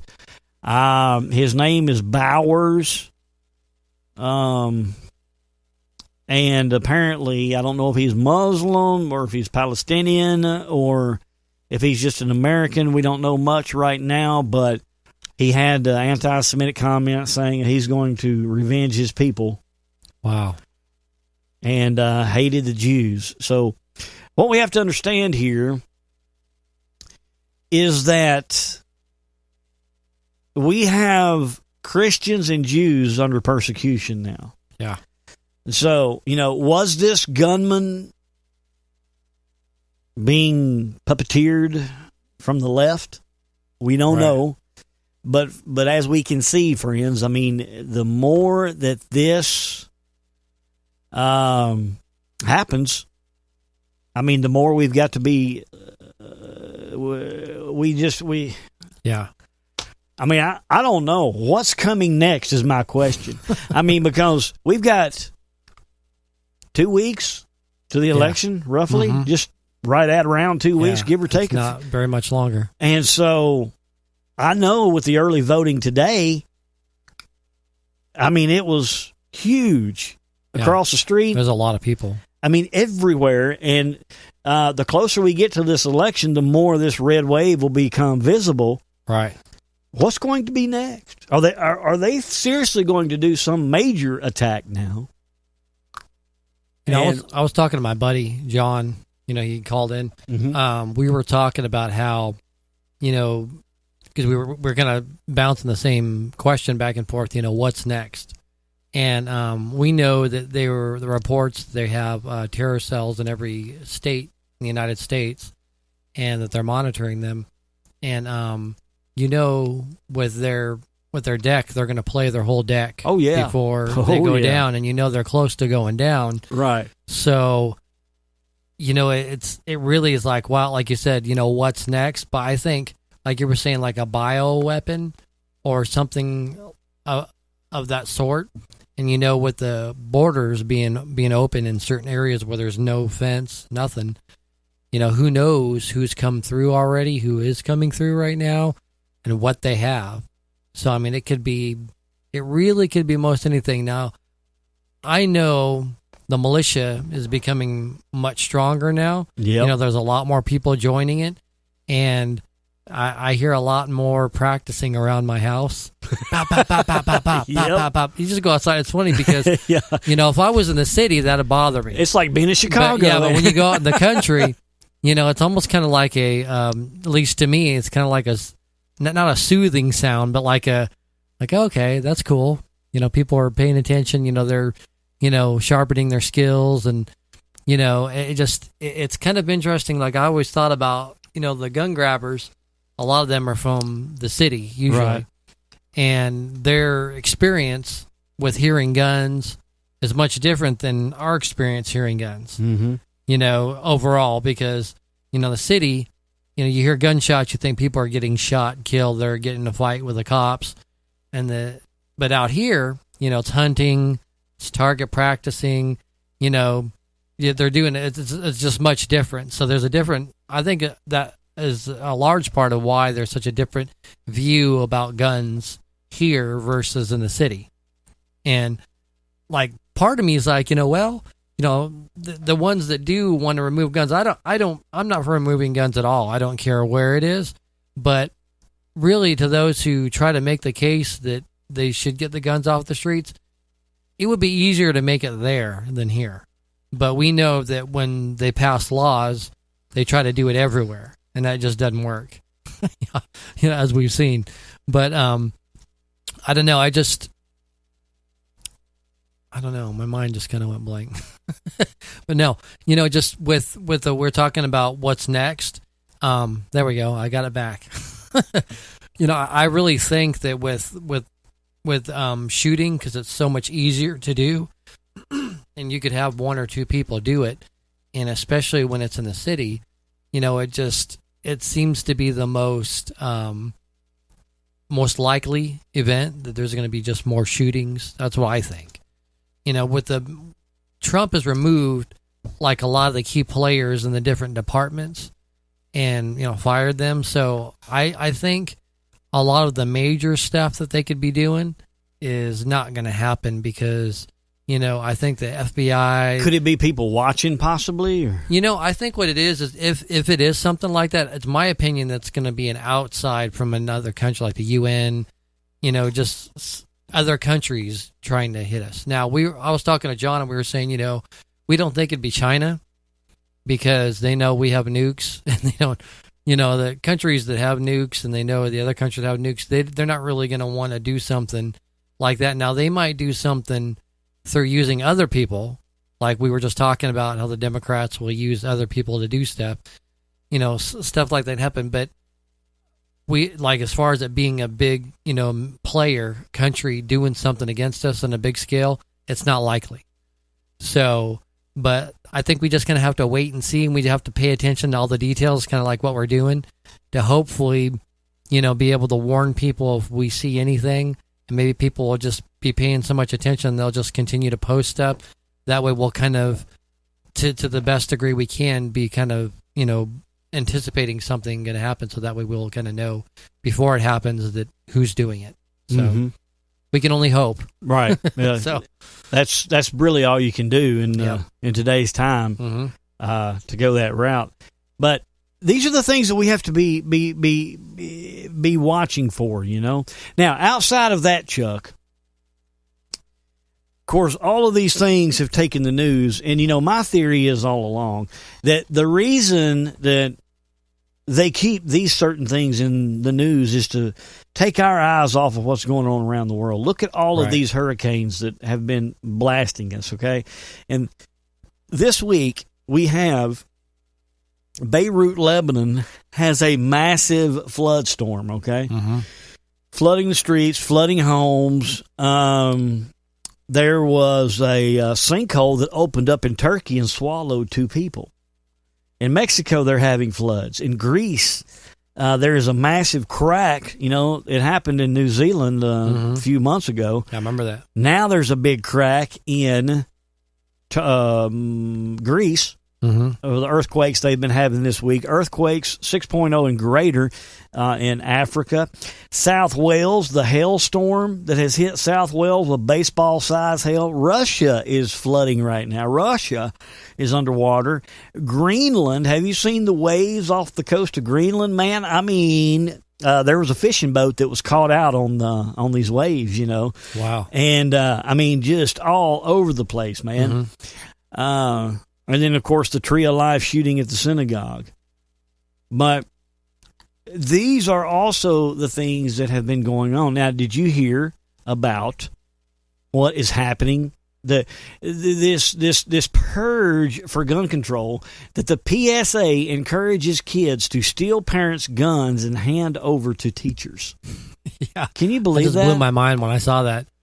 It is a startling new anti-gun ad released by a San Francisco-based production company that encourages children to commit a series of crimes by stealing their parents' guns and turning them over to school officials. The Daily Caller reported on Monday of this week. Sleeper 13 Productions released this controversial video on December the 13th, and it shows a young boy wandering into his parents' bedroom, stealing a handgun out of their dresser drawer, and then shoving it into his backpack. The boy then carries what is presumably a loaded weapon into his classroom. After class, he approaches the teacher, takes the gun out of his backpack, and slams it onto her desk. "Can you take this away? I don't feel safe with a gun in my house," the boy says. "Our children deserve a safe world," the ad says. "Stop gun violence now." The video, first reported by The Blaze, has been met with sharp criticism from gun rights activists on their Facebook page. Yeah, it's like really unbelievable. When I read that, I'm thinking, oh my gosh, I'm thinking of the different scenarios that could happen if a kid actually stole his parents' gun, put it in his bag, went to school with it. I'm going, oh my gosh, this is I almost think it's got to be a joke. I mean, it's like a sick joke. I'm like, this is crazy because of as I was reading the article, they were saying the dangers of something like that happening, and I was actually thinking that same thing. Like, wow, the kid could pick up the gun, he could pull it out of his bag, have his finger on the trigger, accidentally shoot. He could get mad. He could be showing some kid like what do kids do? They go to school. They want to show all their friends the cool stuff. They go, oh, well, look, I got a gun. And they show it to some other kid. They start playing with it. It goes off, bang, kills somebody, a teacher or pass-by student, or they I know some of them. I don't think most guns you drop them, they're going to fire off. I think there's just certain type of guns you can do that with. But I'm just thinking just the different scenarios. Or it's like, say some kid that's a bad kid gets a hold of that gun and just starts shooting people with it. Mm-hmm. It's crazy, man. Just like the writer of the article was saying, it's so crazy the things that could happen. I can't believe that anybody would actually do a commercial like this. And if something does happen, this person should be held liable, right? For like almost encouraging kids to do something like that. Just by having that commercial. Most definitely. So crazy, man, crazy time. But this is the world that we're living in, Chuck. I mean, it's getting absolutely crazy. It is. Well, guess who else is in the news now? Who's that? Maxine Waters. I don't think she's ever not in the news. Maxine Waters says Trump should take responsibility for political violence. Okay, so they, just like you said, okay, they're the ones doing something and then they blame us for doing it. Right. Every time you turn around, right? And I just think, are they really that clueless? Or are they purposely trying to project? Like, I'm thinking, any reasonable person would go, how on earth do you miss that when you're doing that very thing and blaming somebody else? You're thinking, and I know Maxine is not all there, so I could understand how she might not put two and two together, but yeah. It's like, really? It's like this. We're so, do they? It's, you almost like feel offended. Like, do they really think we're that dumb, or are they just really that dumb? Right. Yeah, I mean, not to be mean spirited, but it's just a natural thought that pops into my head. It's like, this is crazy that they would actually open their mouth and say that. Like, it's so obvious who's actually doing that. Well, what we need to do is we need to take a look at the increased wickedness in the last days. Yeah. Okay, this is what is very important because, covering all of this is one thing, but identifying it for what it is. The Bible tells us in Matthew chapter 5 that we have to go beyond the Pharisees, like we were talking about last week. Right. We have to go beyond the Pharisees. And so what we have to do is we have to look at the increase in wickedness. This is where we at. Godlessness and wickedness, the social conditions. The Bible tells us that so shall it be in the days of Noah, so shall it be in the days of Lot. Right. And we cover that all the time. The social condition of Noah and Lot's time are described by a series of verbs. Now, this is imperfect tense, okay? Expressing customary actions. They were eating, they were drinking, marrying, buying and selling, planning and building. Now, none of these actions are wrong, really, to themselves. What is wrong is that the people in those days lived only to satisfy their appetites and material desires. Now, does that sound like us? Yeah. So God and godlessness or godliness had no place in their lives because they were focused on all of these things. And that's exactly what we are focused on today. So in this search for pleasure and prosperity, mankind sank into this deep depravity. As we're sinking into, because we are pulling ourselves away from God. And the Scripture says that every imagination of the thoughts of his hearts was on evil continually. Right. Continually. Yeah. Contently and continually. Jesus referred to the godlessness and wickedness of these ancient times to illustrate the alarming social conditions that would prevail before his return. Well, if you think about it, say, I know sometimes, people, I've done this with myself too. Let me get my thoughts together first before I start talking. Sometimes when you're feeling like you're hungry and you eat something and you're like, oh, I'm still hungry. And sometimes you're actually thirsty because you need something to drink. But sometimes your mind will make it like you're hungry. And you're like, eating it, you're thinking, wait a second, I just ate. But I kind of liken that to like when you say like it's like a machine and, the machine's moving and you're, it's doing its thing. And, when you don't fire on all pistons, the other pistons have to work harder. Right. So if you're just operating entirely on a carnal level, like just a material level, like eat, drink, do your different things, but you're not feeding your spirit, something has to compensate for that. Right. Because there's good and there's evil. There is nothing in between. Right. So, and when you're compensating for something, what you're compensating for, that part is what really you need to be doing. But the other parts are compensating because there's a need there, so other things are kicked in gear to try to fulfill that need. Mm-hmm. So if it's a spiritual need, like it's kind of like you have like the two parts of your body. Mm-hmm. Like imagine if your blood was running thin. Yeah.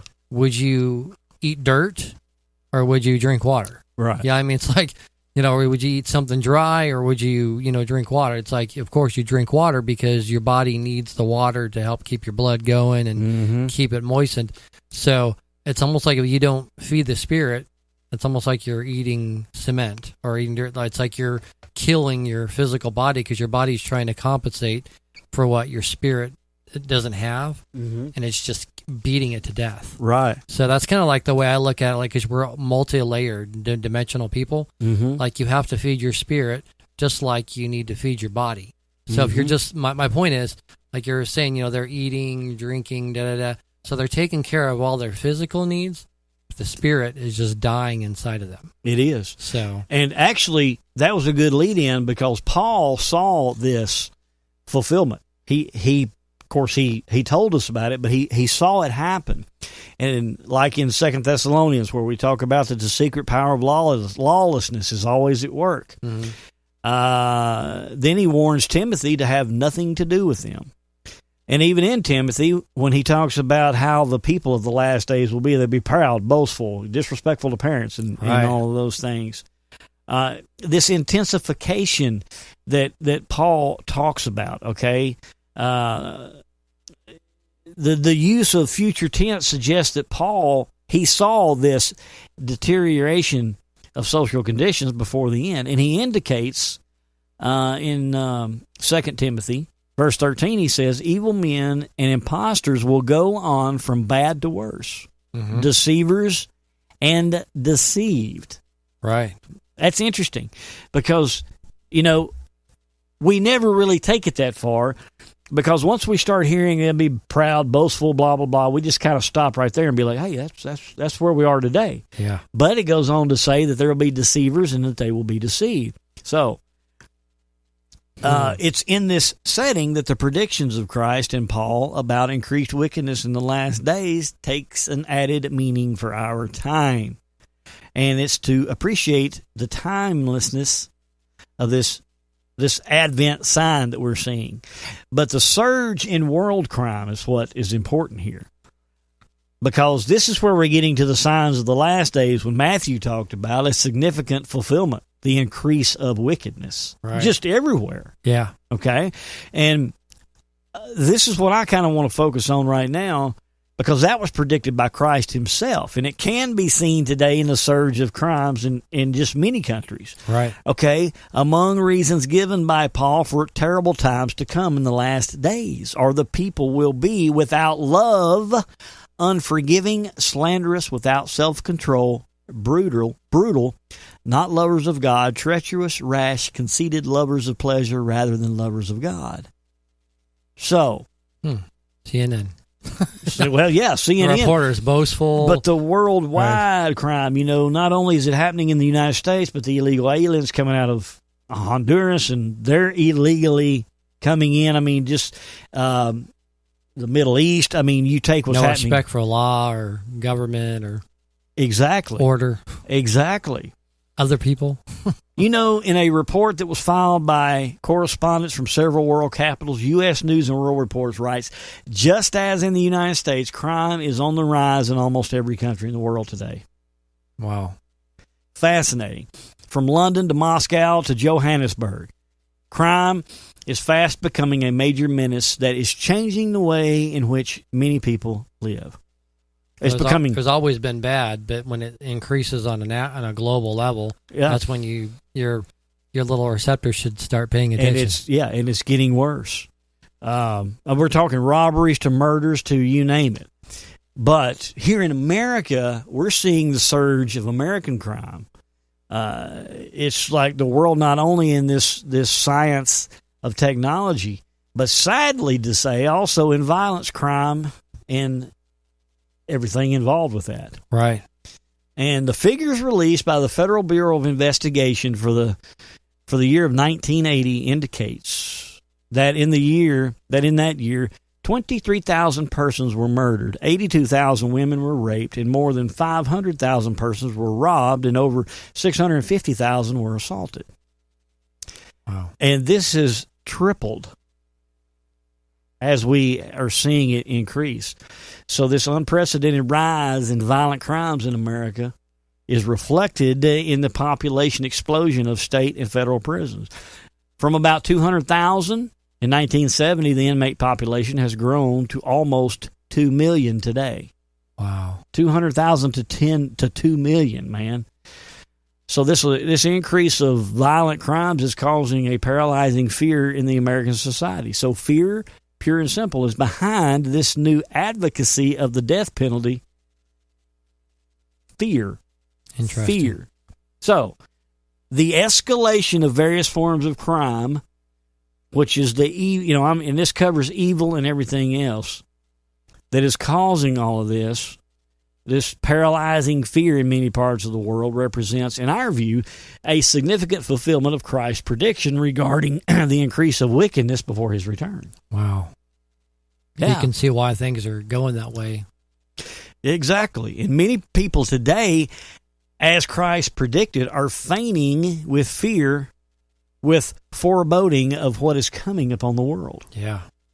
We can start to see that happening. Now, people actually dropping dead of heart attacks hasn't happened. But we're beginning to see that fear being instilled. Yeah. How? Because Building. they're passing bombs everywhere. It's the Right. threat of this. It's the threat of that. What's the latest? Take your flu shot. There's going to be millions that's going to die this year of flu. And so it's instilling that fear. We're not given a spirit of fear. Right. The devil is the one who gives a spirit of fear. Mm-hmm. Fear involves torment. Exactly. So today, the increase in this wickedness points to the impending judgment with Christ will soon execute upon the evildoers at his coming. So as we see this increase, Chuck, I think that's one thing I have failed to do is I just focus on one side of it. All of this is increasing. Right. But it's increasing because it's coming upon the return of Christ. Right. And the judgment against the evildoers and the wickedness. Mm-hmm. It's important to connect that. Exactly.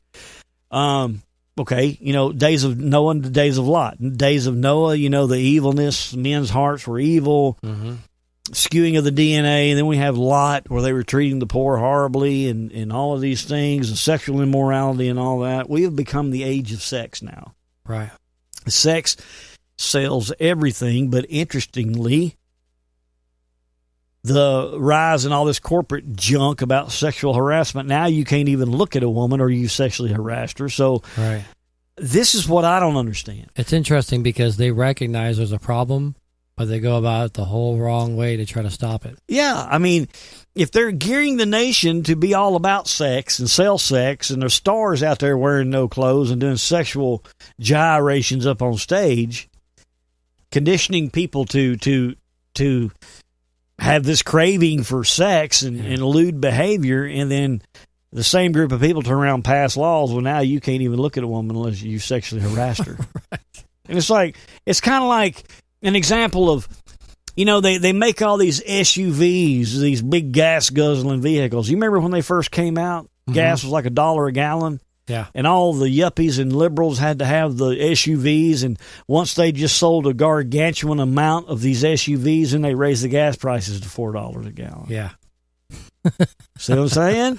Yeah. It's okay. So they get everybody hooked on sex, and then they pass all these laws now to where money can be made from sexual hurt. Well, yeah, especially if they get thrown in jail, then they get to make money off them in jail. They get to make it. I mean, it's crazy because, rational people would go, okay, well, or unreasonable people would think, wow, we probably shouldn't do this to the American public because, get them all fired up. They call it sexualized, Mhm. sexualizing children, sexualizing the American, public, Mhm. because, it makes their focus. But, a lot of these people also probably own stock and porn businesses and everything. So, they have even more of a reason to want to get people addicted to stuff like that. Exactly. But it's crazy because, as Christians, you sit back and look at the world, and God gives you that insight to go, wow, this is obviously not good for society, because, I think too, when you get married, you realize, wow, it's not just all about, the physical sex, that is a good part of it, but it's like, that's just like, it's when you are, bonding with somebody, it's a so much deeper than just a physical feel good thing. Right. It's just getting to know somebody, but they don't see it that way because their focus is on the physical, the sex. That's like all there is. Like, you get somebody drunk, you go mess around with them. You got that's the end thing, is that physical act. That's it. Yeah. And so for them, that is the crescendo. That's the thing that they want to do, and they make money off of it. So. Right. Well, last week, or maybe a week or so back, we talked about how they influence things in the world to get you to do things ungodly. Right. And we talked about Kanye West. Yeah. Yeah, they were kind of downing him because he was a Trump supporter, but the minute he openly said we need to pull the family back together, we need to basically go back to the way God had established it with the family. Yeah. That's when they came out with the daggers and started full-on attack, right? Yeah, and just kicked him out of their society, okay? Because he's trying to bring back something that they were able to tear down. So under this sexual immorality, it's when God talks about in the Bible about sexual immorality being evil, there is a reason behind it. And again, we've got to go beyond the Pharisees. Yeah. We can't commit adultery. But if that's as far as we took it, people are not going to understand. We have to deal with that spirit of lust. Because what has come from sexual immorality? It used to be that the way the society was is the woman stayed home while the man went out and worked. Right. Well, then it started becoming feasible. They were raising taxes and doing things to where now it took two incomes to raise the household, which... that put the child into the government's care for indoctrination, and it put the woman out into the workforce with other men. Yeah. And then the rise of divorces and cheating and everything else. And just both people working and being away from each other, that's going to impact the marriage too. That's going to impact the marriage and the family, but with the woman going out into the work field now, opens the door. It changes the whole dynamic of the whole workplace. And then divorce and cheating started coming up on the uprise. Yeah. And then that became, nobody talked about that in the 50s and 60s. If it happened, you kept it quiet. Right. But then that became the thing to do. Yeah. Swing and, that became popular. And then here we move into now legalizing homosexuality. Look what has spawned from getting away from God's root of the way a family should be. Then comes incest. Right. And with homosexuality, now they're trying to make pedophilia legal.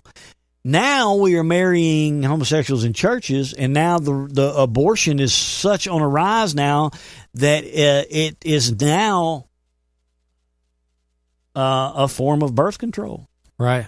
So just from sexual immorality, look at what all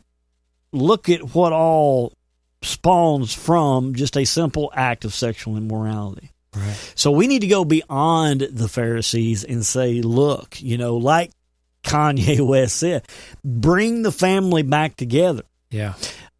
Vote in people who are going to lower your taxes, who are going to do things with our government to actually make America great again, to possibly get back and establish to where maybe we can start living. I mean, if these corrupt are actually arrested and all their assets are seized and it goes back into the treasury, maybe we can have such low taxes or maybe no taxes at all.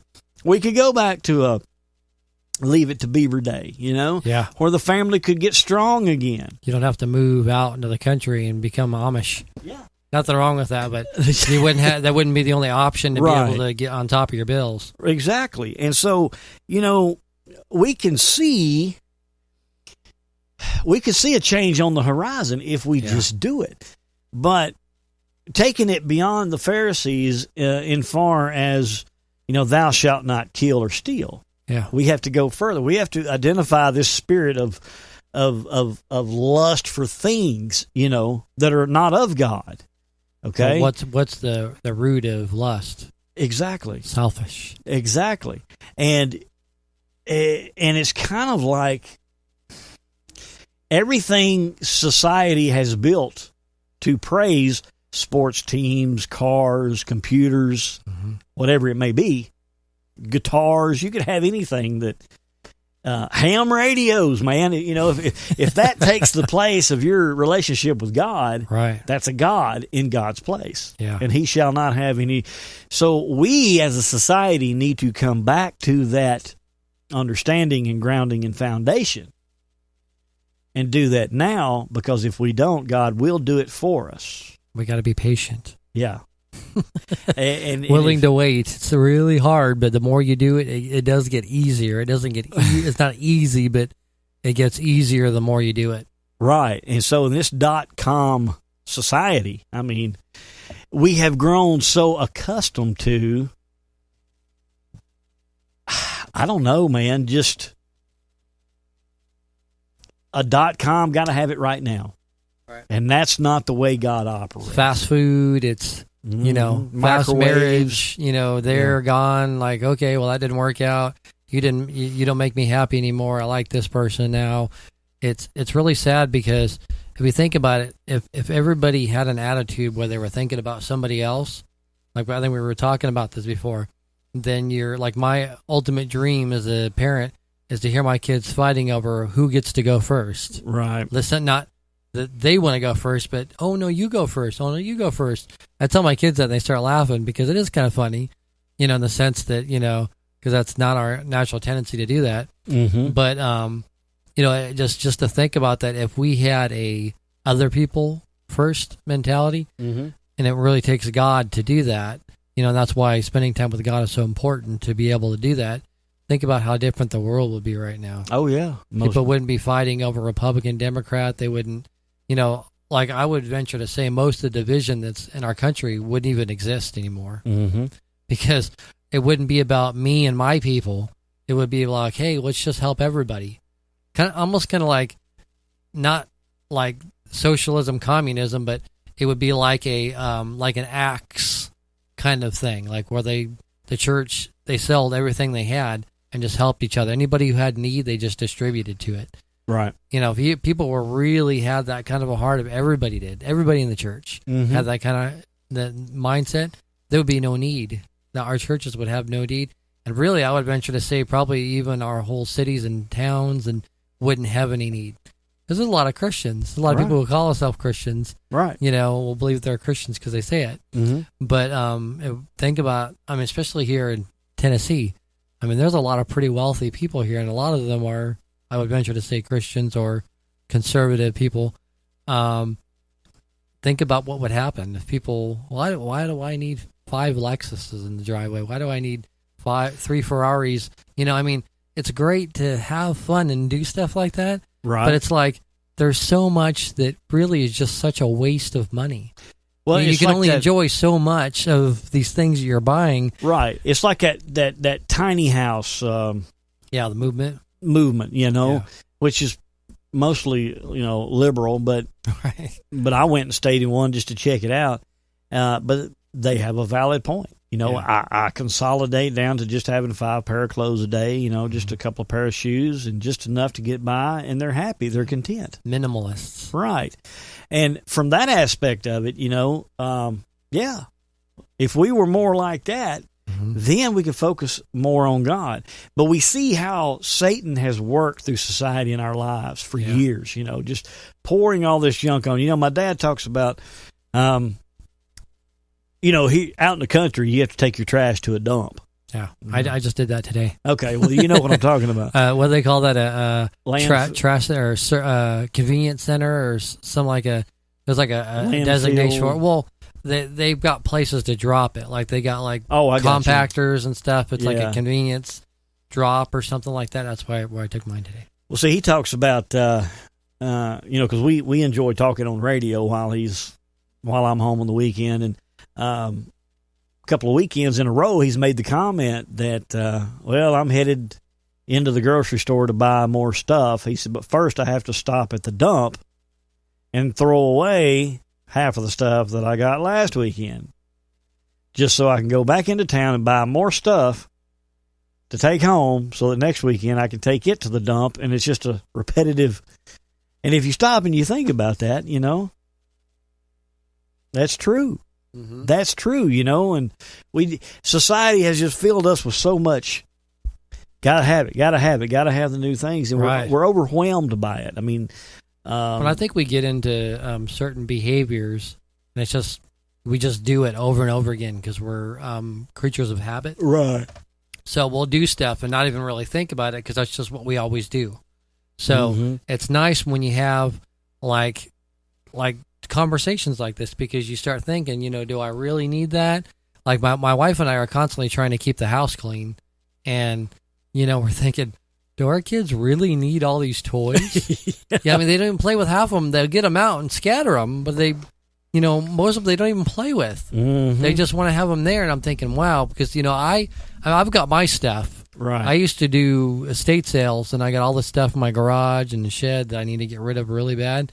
But it's almost like you form like a emotional attachment to stuff. Like it's like you're familiar with it, and it's, hey, that's kind of cool. I can go out and look at that, even if I don't do anything with it. And you think about it, like, wow, think about how many other people might even need that. Right. I don't need that. I just like to go out in the garage and look at it, and then go back in the house. It's like, it's really weird how we can, we just put so much value in things that we really shouldn't. Right. And other people could use those. And the whole point is talking about selling stuff and just helping each other out. There's such an abundance that just sits there and wastes. Mm-hmm. Kind of like somebody with a really nice car sitting in their yard that, they meant to do something with it, or they got so many projects going. It's like, but then there's somebody else might be like, hey, I'd really like to have that car. And they might not have a bunch of projects. How, like, it's just not wasting. Like God talks about not wasting. Right. It's really important to him for you not to be a waster. Right. So, like, I'm thinking about all the stuff in my garage is just wasting. Mm-hmm. Like, I should just get rid of it. Like, sometimes I think it's like a stewardship thing. Right. Because we got so much stuff that God, it's like, it's amazing because we don't really have that attitude, like, of the waste thing, unless it's really brought to our attention. Mm-hmm. Certain things we like, oh, well, don't waste the electricity. I got to pay for that. Don't waste my money. It's like, I'm just giving money to the electric company. I'm giving money to the gas company, like just to run stuff when it really, the rooms, all the lights are on. Why are we doing this? Right. Why is the water running? We're just giving money away to people. We understand that. But sometimes stuff, we don't put two and two together and go, wow, I need to have the same attitude toward all that stuff that I don't even need. Right. So I don't know how exactly went that far down. Well, that's fine. I mean, because that was just adding to what we were talking about in the last days, and you're very right. That's just more things to look at. Well, it's a distraction too. Exactly, that's going to be a distraction. All of this is a distraction from the Word of God. But before we go, we've got to touch on this, Chuck. Okay. This is all just what it boils down to right here, man. Right. Is Israel, mm-hmm. and we know we've been keeping you abreast on the latest on these peace treaties. That were, I think it was September the 25th was supposed to be one of the big ones, and it kind of flopped. Mm-hmm. But they're still working on the peace deal with Israel, folks. And Gaza is still firing on Israel. They're still trying to destroy Israel. But the U.S., this came out today, the U.S. to reveal deal of the century to Israel next week. Wow. Next week. Now check. And if they don't do it, France is going to. Yeah, now Marconi or whatever his name is, Marco. Macaroni. He's supposed to, basically, if the United States can't do anything, he's going to step in and be the one to save the day when it comes to this peace deal, right? Yeah. Okay, but Israel Public Radio said on Friday, which was yesterday, that U.S. administration would reveal the details of its deal of the century to Israel next week. Now, the U.S. President Trump's, his envoy to the Middle East, Jason Greenblatt, is scheduled to travel to the region to meet with Israeli officials and reveal the details of the U.S. plan. This so-called deal of the century is claimed by Trump's administration to resolve the Israeli-Palestinian conflict, but has been seen as a way to push the Palestinians to make concessions. The relocation of the U.S. Embassy to Jerusalem was thought to be just a part of the plan. The Palestinian Authority, along with the Palestinian factions, have voiced their rejection to the deal. They commended the relocation. They condemned. They did not Sorry, it's getting late. They condemned the relocation of the U.S. Embassy to Jerusalem and President Trump's announcement that the city would act as the united capital of Israel. Now, the deal is thought to aim to set up a regional alliance, including Israel and the Arab states, to fight those countries which reject U.S. and Israeli policies in the Middle East. So, friends, we have to keep our eye on this next week, because if this has anything to do with the damage to Israel, we are put a fork in this, man. Not good. Yeah. I mean, it could, if this happens, all right, all I'm saying is we've got illegal aliens fixing to flood our nation. We've got a midterm election coming up in November that could go either way.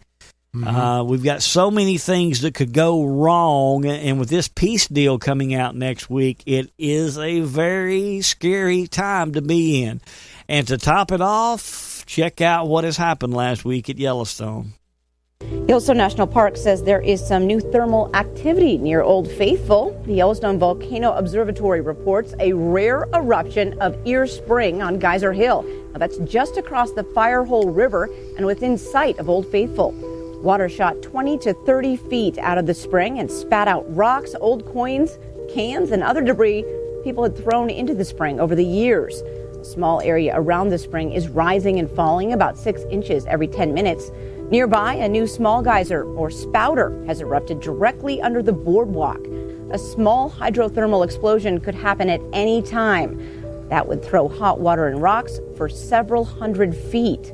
Scientists are warning that a supervolcano under Yellowstone National Park could erupt and plunge the Earth into a volcanic winter, leading to the end of human civilization.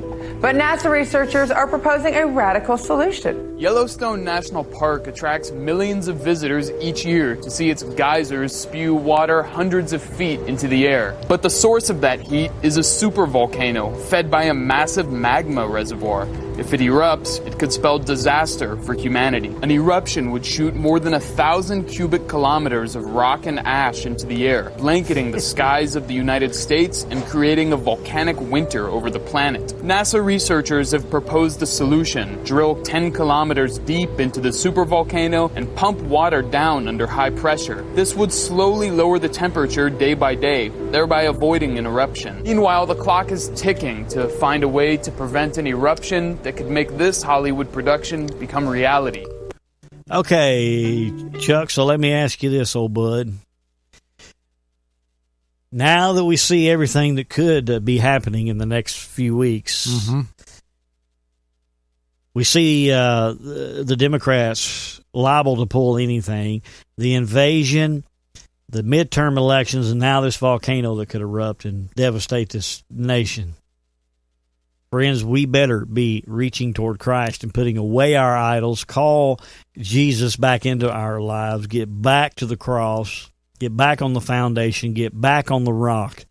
Because, friends, God's not messing around. We have judgment coming in some form. So it's not fear-mongering. It's just the truth. Paying attention to what's going on and doing something about it. That's it.